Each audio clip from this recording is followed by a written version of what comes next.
The champagne flute hovers 6 inches from Park Dae-won's lips when I knock it from his hand. Glass explodes against marble. 200 guests in Seoul's Crystal Palace restaurant freeze mid-conversation. Security reaches for weapons. And the most dangerous man in Korea stares at me. The black waitress who just committed professional suicide, with eyes that could ignite gasoline. But I'm not looking at him. I'm looking at the man beside him, the one whose smile just cracked like porcelain. "You," I breathe.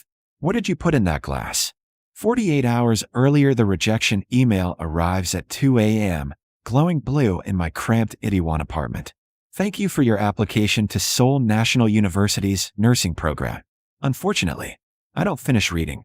Just close my laptop and stare at the ceiling, counting cracks in the plaster. 15 months in Korea. 3 jobs. Every spare one saved for application fees and Korean language courses.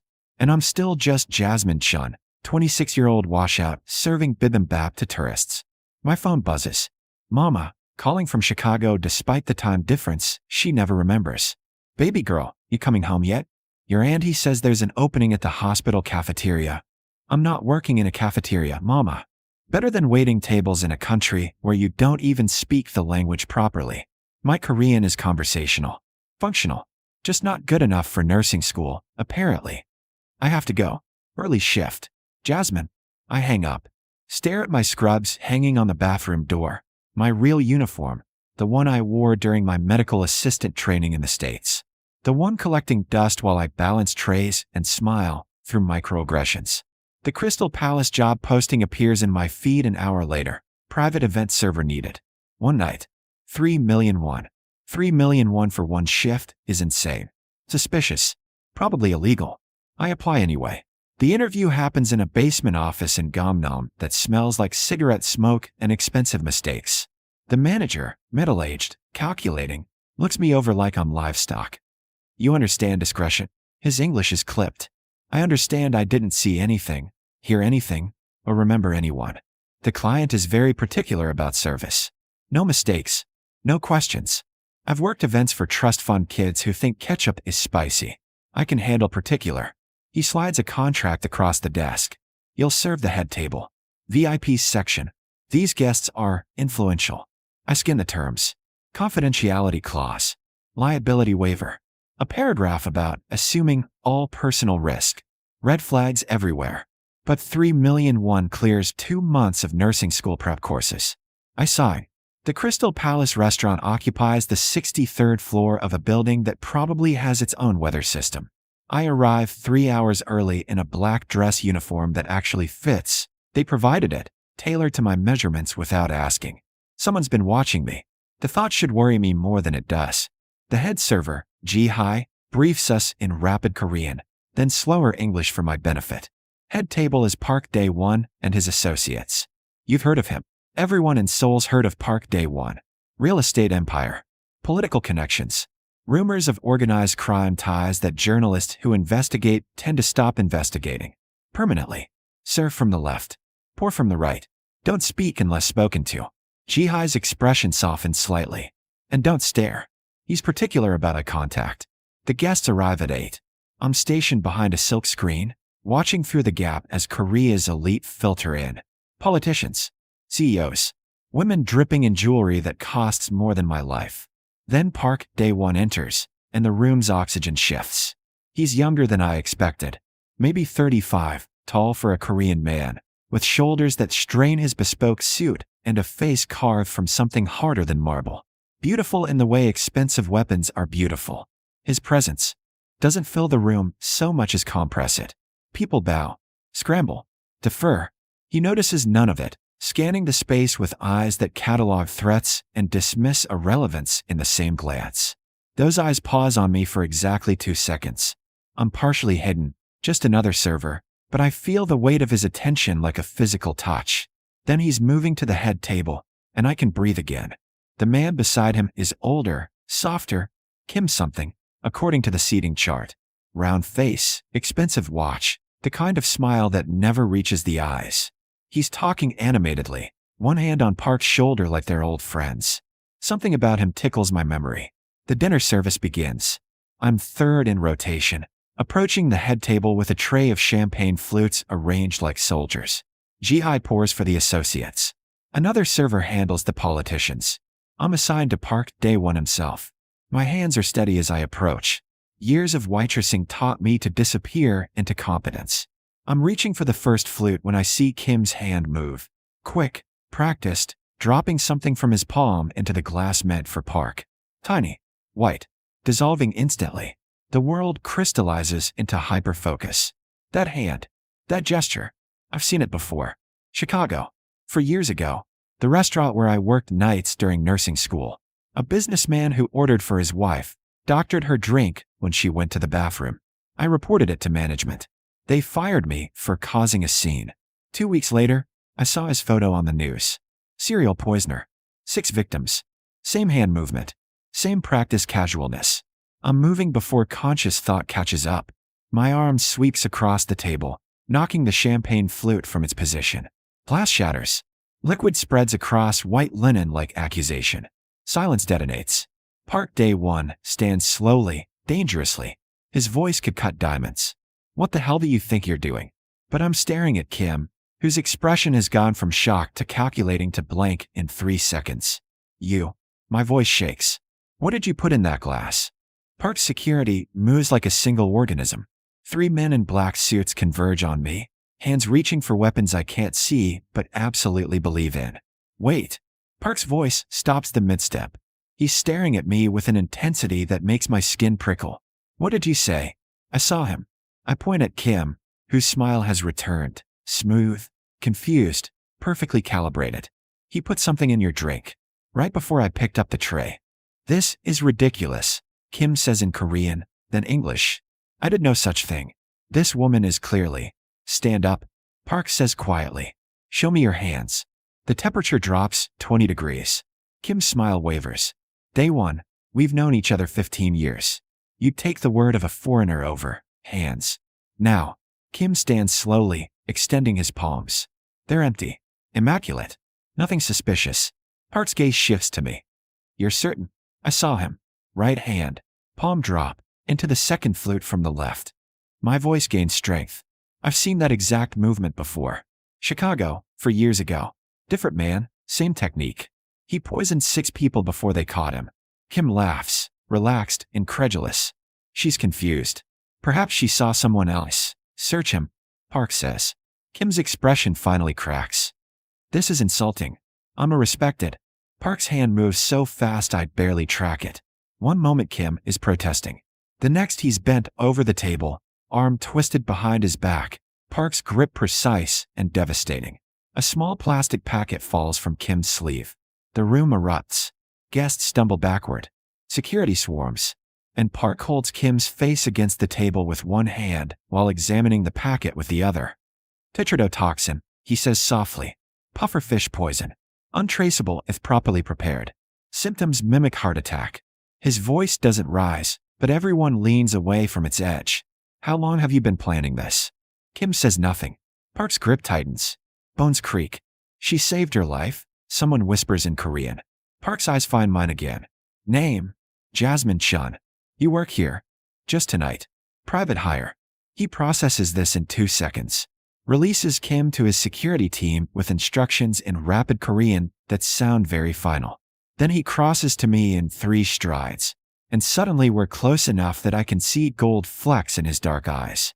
You knocked poison from my hand and accused a family friend of attempted murder. His voice is quiet, meant only for me. Either you're insane or you have very good instincts. I'm a medical assistant. I know what deliberate poisoning looks like. Medical assistant, he repeats. Working as a waitress. Nursing school rejected me. I needed the money. Something shifts in his expression, not quite a smile, but a crack in the marble. You just saved my life. That creates a debt. I don't want, not negotiable. He pulls a business card from his jacket, presses it into my palm. His fingers are warm, calloused in unexpected places. Tomorrow, 10 a.m. This address. What for? To discuss your new employment. He glances at the chaos unfolding as security drags Kim away. I clearly need better security. And you clearly need better employment than this. I don't know anything about security work. You identified a threat I missed. You acted without hesitation. You put yourself between me and danger. His gaze is unwavering. That's more qualified than half my current team. He's already moving away, issuing orders, controlling the crisis. The event dissolves into organized chaos. Guests escorted out, police somehow not called, Kim disappearing into a black van. Ji-hai appears at my elbow, pale. You should go? Now. Before questions get complicated. She hands me an envelope. Thick, heavy.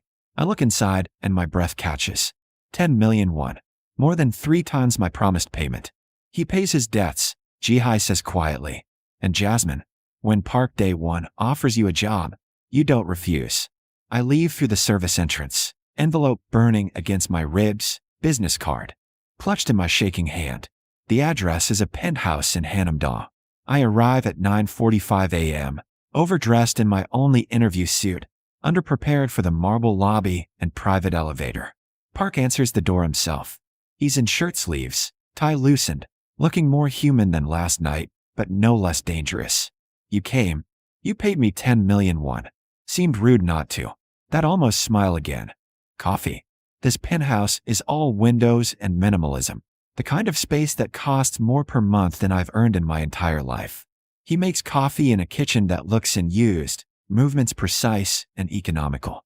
Kim Min-woo confessed, he says, not looking at me. He's been skimming from my operations for 2 years. Planned to stage my death as natural causes, take over my business interests. I'm sorry. Don't be. Better to know. He sets a cup in front of me. Perfect temperature. Exactly the amount of cream I take. How does he know? You were right. About the technique. He learned it from a mentor in Japan. 6 confirmed kills before attempting mine. My stomach turns. The police won't be involved. This is handled internally. He sits across from me, close enough to study. Tell me about Chicago. The first poisoning you witnessed. So I do. The restaurant. The businessman. How I reported it and got fired. How I watched the news coverage weeks later and realized I'd been right. You have an eye for patterns, Park says. For threats. I have an eye for men who think they're untouchable. And what do you see when you look at me? The question is a test. I meet his gaze. Someone who's survived this long because he assumes everyone's a threat. Someone who's surprised a waitress noticed what his inner circle missed. Not just a waitress. A medical professional working beneath your qualifications. Nursing school rejected me. Why? Korean language proficiency. I passed the entrance exam, aced the medical knowledge portion. But my conversational fluency wasn't high enough. He nods slowly. I'm offering you a position. Personal security consultant. I laugh. Can't help it. I'm not qualified. You saved my life. You identified a threat I missed. You have medical training. His expression is serious. I need someone who sees what others don't. Someone with no connections to my existing networks. Someone I can trust. You don't know me. I know enough. You're desperate for opportunity. You're brilliant. And you walked into danger for a stranger. He slides a folder across the table. 20 million, 1 monthly salary. Full benefits. Housing in this building.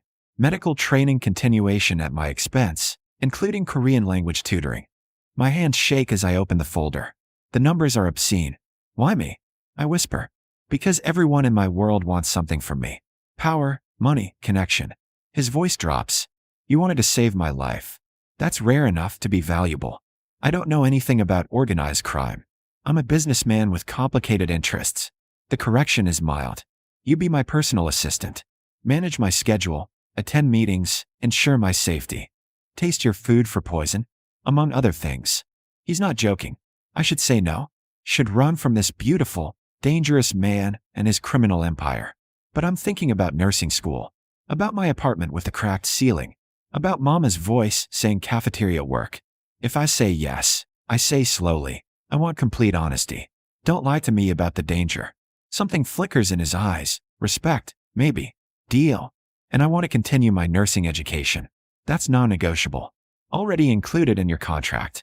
I look at the papers. At him. At the window framing Seoul's glittering sprawl. When do I start?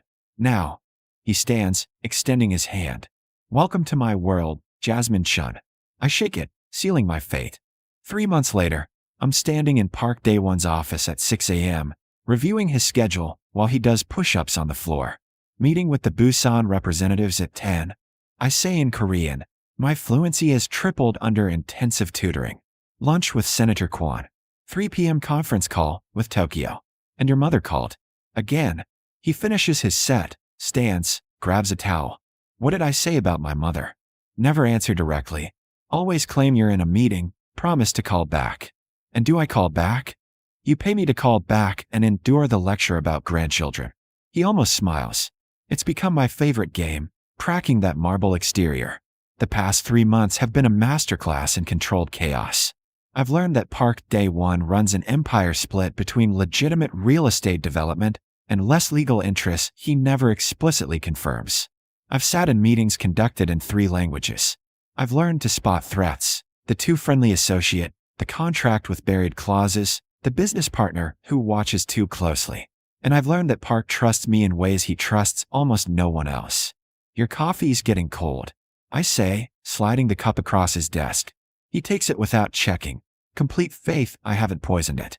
The Busan meeting. I want you there. I'm not a negotiator. You're my eyes. Watch Kim Jae-in. Tell me if he's lying. It's become my unofficial role. The observer. The one who sees patterns, reads body language, identifies the threat before it materializes. The Busan meeting is tense, territorial disputes, money laundering allegations, the kind of discussion that happens in expensive restaurants with soundproof private rooms. Kim Jae-in is smooth, deferential, agreeable. Too agreeable. I catch it in the 3rd hour. The way his eyes shift left when discussing shipment schedules. How his hands still when Park asks about port access. After, in the car, Park looks at me. Well, he's lying about the port access.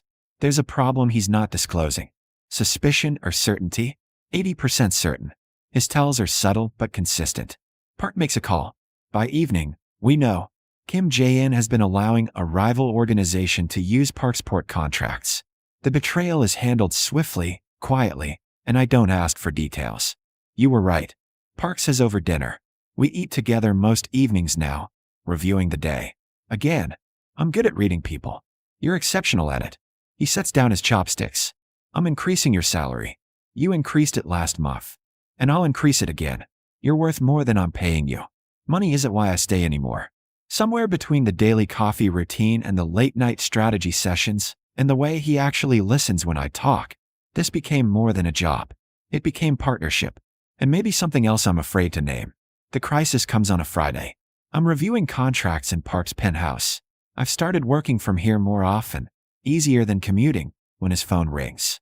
His expression darkens as he listens. Stay here, he says, already moving. What's wrong? Rival faction. They've taken one of my associates. He's checking a weapon I've learned not to comment on. I'll handle it. Let me come. Absolutely not. You hired me for security consultation. Consult me. We stare at each other, whilst clashing.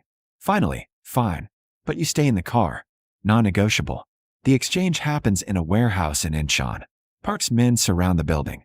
I watch from the sedan, heart hammering, as Park walks in alone. Then I see them. 3 men circling toward the warehouse's rear entrance. Park's team hasn't noticed. They're focused on the main confrontation. I'm out of the car before conscious thought. Running. I reach the side entrance as the 3 men are picking the lock. Hey, my voice echoes. They turn. 3-1.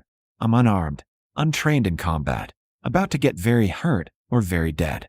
The lead man smiles. Wrong place, lady. Then Park is there materialized from shadow like something summoned, and the fight is brief, brutal, and decisive. By the time his backup arrives, all 3 men are unconscious and Park is gripping my shoulders. I told you to stay in the car. They were flanking you. Your team missed them. You could have been killed. So could you. My voice shakes. That's the 2nd time I've kept you from walking into a trap. His hands are still on my shoulders.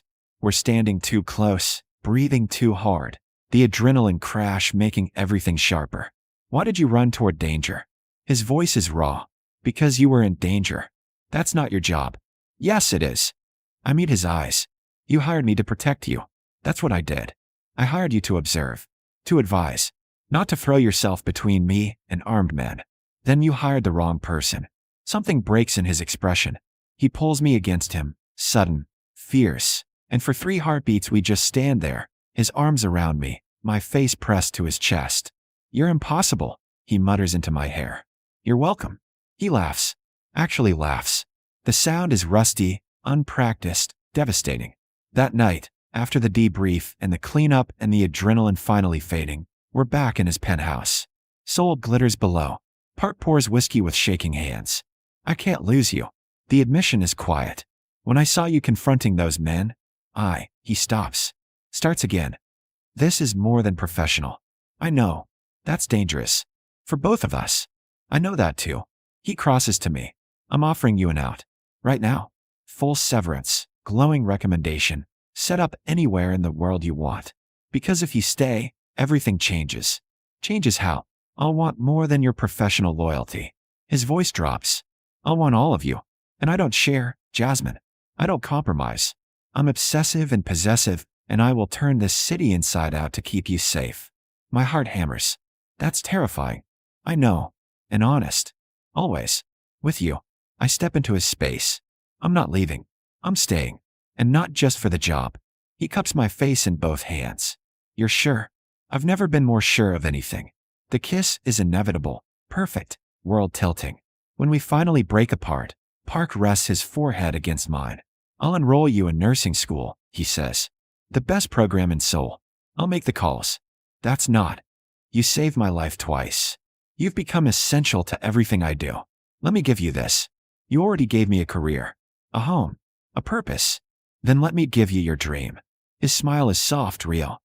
Please. So I do. Within a month, I'm enrolled at Seoul National University's nursing program. Strings pulled, donations made, but my entrance exam scores legitimately high enough to qualify. I study between security consultations, balance medical textbooks with corporate espionage. Park's mother meets me 6 months in. She's tiny, fierce, unimpressed by my foreignness until I diagnose her early pneumonia symptoms and insist she see a doctor. After that, I'm the smart one who keeps my son alive.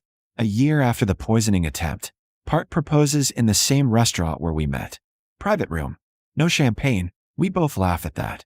Just him, me, and a ring that probably costs more than my childhood home. Marry me, he says. Be my partner in everything. I already am.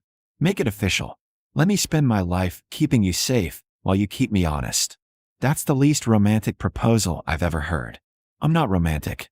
I'm a criminal who's completely undone by a woman brilliant enough to see poison and brave enough to stop it. I kiss him. Yes. Obviously yes. We marry quietly, small ceremony, his family and my mother flown in from Chicago. Mama cries. Park's mother gives me her blessing in Korean that my tutors have prepared me to understand. At the reception, his brother Taeyong toasts to the woman who saved Hyun's life and somehow agreed to spend it with him. Park just holds my hand and looks at me like I hum the moon. 2 years later, I graduate nursing school, top of my class, fluent in Korean, still consulting on Park's security 3 days a week. We've found our rhythm. Mornings reviewing his schedule over coffee, evenings debriefing over dinner, nights tangled together in the penthouse that's become our home. I have a proposal, Park says one morning.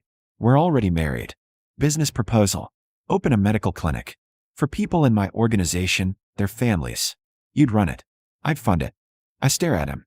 You want me to be your in-house doctor? I want you to have your dream and keep my people safe. Win-win. The clinic opens 6 months later in Gangnam. Small, private, impeccably staffed. I treat everyone from Park's associates to their children to the cleaning staff. No one is turned away. No one goes into debt for medical care. It becomes my pride, my purpose alongside my role in Park's organization. 5 years after I knocked poison from his hand, I'm standing in our penthouse watching sunrise paint Seoul gold. Park's arms circle my waist from behind. Regrets? He murmurs against my neck. About marrying a criminal? Daily. I lean into him. But never about saving you. You did more than save me. You gave me a life worth protecting. I turn in his arms. We gave each other that. And it's true. The waitress who saw danger and the boss who learned to trust have built something impossible. A partnership forged in poison and perfected in devotion. Our story isn't conventional, but it's ours, complete, complicated, and absolutely worth every risk. In the end, I didn't just refuse to serve him first. I chose to save him, and he chose to spend his life earning that grace. That's where our story settles, not into perfect safety, but into perfect truth. Two people who found each other in the moment between danger and deliverance, and built a love that could survive anything.